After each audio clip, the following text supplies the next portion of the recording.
वालेकुम। आप देख रहे हैं नाइन बदर टीवी इंटरनेशनल और मैं हूं नसीर जर्मनी के स्टूडियो से। यूरोप एक ऐसा खिता ज़मीन है जहां नवंबर दिसंबर में सर्दी शुरू हो जाती है, बल्कि बाज़ जगह माइनस टेम्परेचर हो जाता है।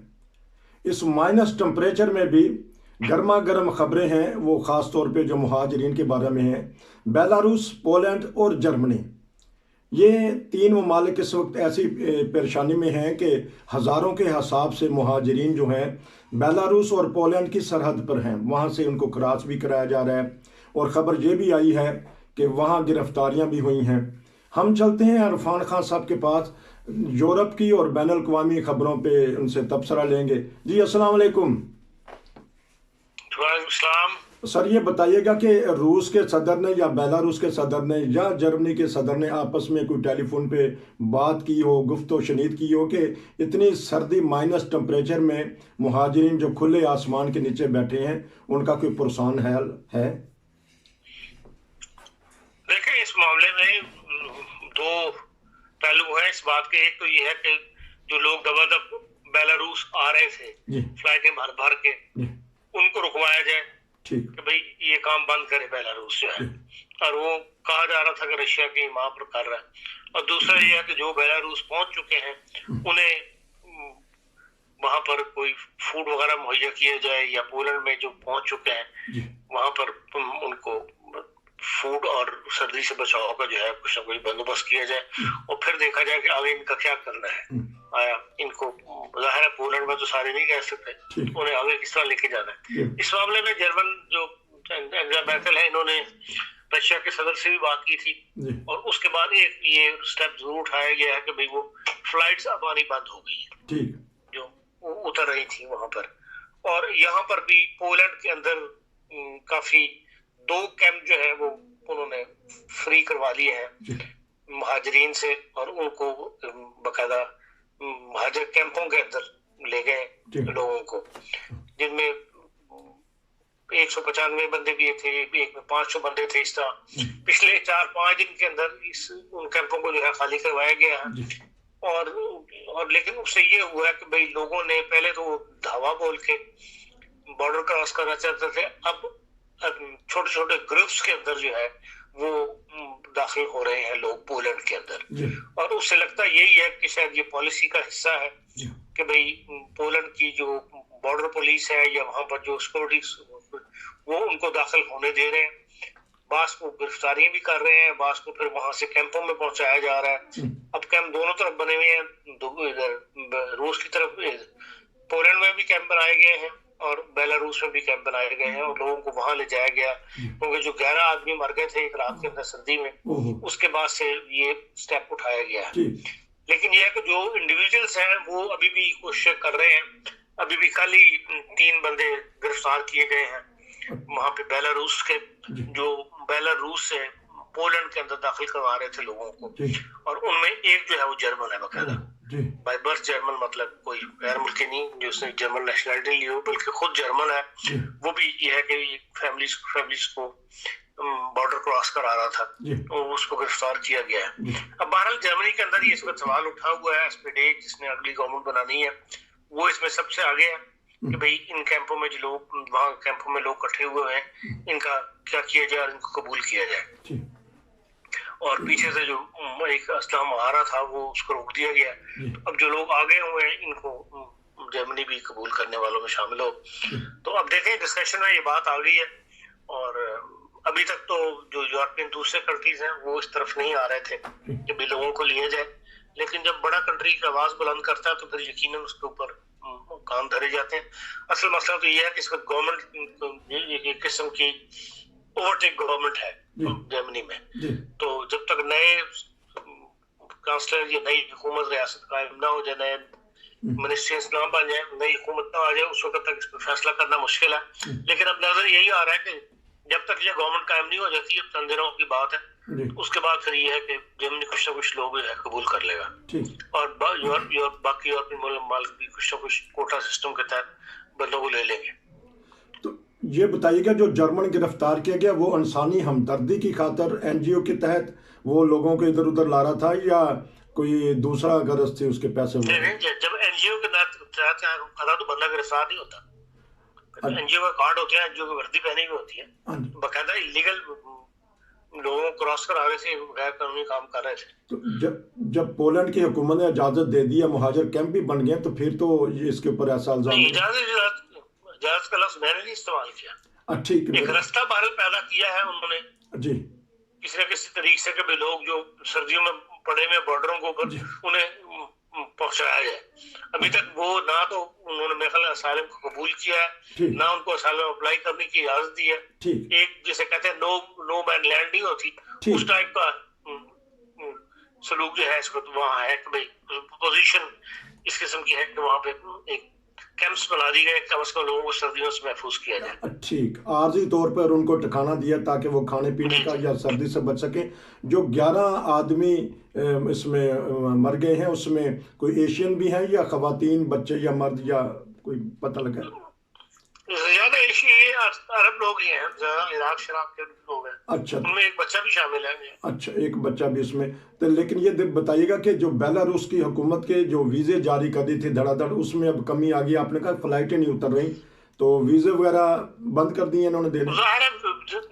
इसी तरह होता है कि भाई जब फ्लाइटें नहीं उतर रही, इसका मतलब वीज़ा नहीं दे रही होगी वहाँ पे गवर्नमेंट, वरना वीज़े इशू हो तो फिर लोग प्राइवेट फ्लाइटों से आना शुरू हो जाए। तो लेकिन चांस तो एक किस्म का जो वहाँ पे बेलारूस में जो इलेक्शन हुए थे, जो सदर के खिलाफ जो एक यूरोपीय यूनियन ने एक मुश्तरका ऐलान सा दिया था कि भाई ये बेईमानी से सदर बना है, उसका जवाब उसे दिया था। तो वो मामला सियासी मामला था, तो एक किस्म का ठंडा हो गया। तो लेकिन जिस तरह आपने कहा कि जर्मनी की हुकूमत जब बनेगी एसपीडी की, लेकिन इंसानी हमदर्दी रखती है, चांस यही है कि उन्हें सर्दी में ठठरते हुए लोगों को ये ले आएंगे। उम्मीद तो ये की जाती है कि जो खाली एक जर्मन हुकूमत का कोई अकेले का फैसला नहीं होगा, बल्कि सबको मिला के यूरोपियन यूनियन के ममालिक को मिला के फिर कोई फैसला करेंगे, तो किसी कोटे के तहत लेके आएंगे यहाँ।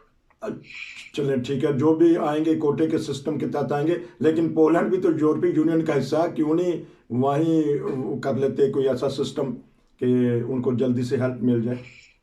ये 2 दफा पहले भी ट्राई किया गया, लेकिन लोग वहाँ ठहरते नहीं है। ईस्टर्न यूरोप ममालिक के अंदर तो गुर्बत है, काम नहीं है, इसलिए लोग वहाँ ठहरते हैं। लोग सारे जर्मनी का रुख करते हैं। वो कहते हैं कि अभी भी बीबीसी के इंटरव्यू में जो है पोलैंड के वज़ीर ने यही कहा है कि हम तो मदद करने को तैयार है, लेकिन लोग जो है जर्मनी की तरफ भागते हैं। अच्छा, वो जिस तरह कहते थे ना दुबई चलो, तो ये अब कहते हैं जर्मनी चलो।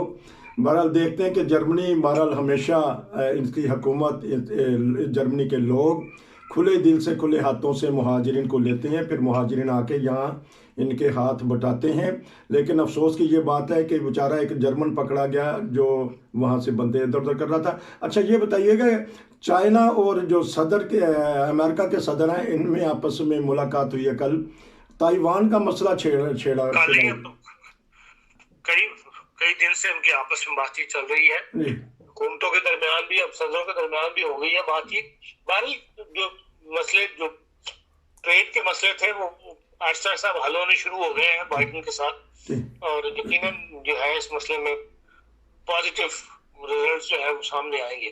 ईरान के मामले में भी, और जो ईरान की पॉलिसी से, ईरान से मतलब पॉलिसी थी अमेरिका की और यूरोपियन यूनियन की भी, उसमें भी बेहतरी आई है। और आइंदा चंद दिनों में हम यही समझते हैं कि भाई इस फील्ड में ईरान और जो ईरान कह रहा हूँ, अमेरिका और रशिया के दरमियान जो मामलात हैं वो हल की तरफ आगे बढ़ेंगे। हाँ जी, अमेरिका और चाइना की तरफ। लेकिन बाज़ दफ़ा सुनने में आया कि पाकिस्तानी मुबसरीन जो हैं वो कहते हैं कि जी अमेरिका गिर गया है, डूब गया, चाइना वो बढ़ती हुई ताकत है, वो ज़्यादा ही चाइना को उभार देते हैं। ये सियासी बयान होते हैं, देने वाले की अहमियत क्या है या दुनिया उसको क्या अहमियत देती है, ये तो अपने लोगों को मुतमईन करने के लिए ऐसे सियासी बयान दिए जाते हैं। लेकिन जो भी चाइना और अमेरिका का मामलात हैं, उनके अंदर पाकिस्तान का ना कोई अमल दखल है, ना पाकिस्तान से कोई मशवरा करता है। जी, अच्छा, तो ये बताइएगा कि जर्मनी में बढ़ती हुई कोरोना की वबा, ख़ास तौर पे अब बायरन में कहते हैं कि दोबारा लॉकडाउन होगा, और बहुत सारे रेस्टोरेंट हैं उनके ऊपर भी फ़र्क पड़ रहा है। बल्कि सुनने में तो ये आया है कि जो 64,000 तक तो पहुंच गई है तादाद बढ़ते, इसीलिए बायरन ने अब जो है क्रिसमस मार्केट भी बंद कर दी है। अच्छा, और अक्सर जगहों पे अब क्रिसमस मार्केटें जो है वो खत्म कर दी गई हैं और नई पॉलिसीज अब आजकल में आने वाली है, जिसके अंदर बल्कि आ चुकी है, जिसके अंदर बहुत सी दोबारा से जो लॉकडाउन है वो शुरू कर दिया गया है। जो ऑस्ट्रिया है वहां तो मंडे से मुकादा 20 दिन के लिए लॉकडाउन का ऐलान हो गया है। उसकी तफसीलात तो है ये आ गई है मार्केट के अंदर, मतलब पब्लिक में आम कर दी गई है। इसी तरह जर्मनी के अंदर ही बहुत नई लॉकडाउन की कैफियत गुजरना पड़ेगा। उसके लिए जो है वो 1-2 दिन में हम तो कर रहे हैं कि ऐलान सामने आ जाएगा।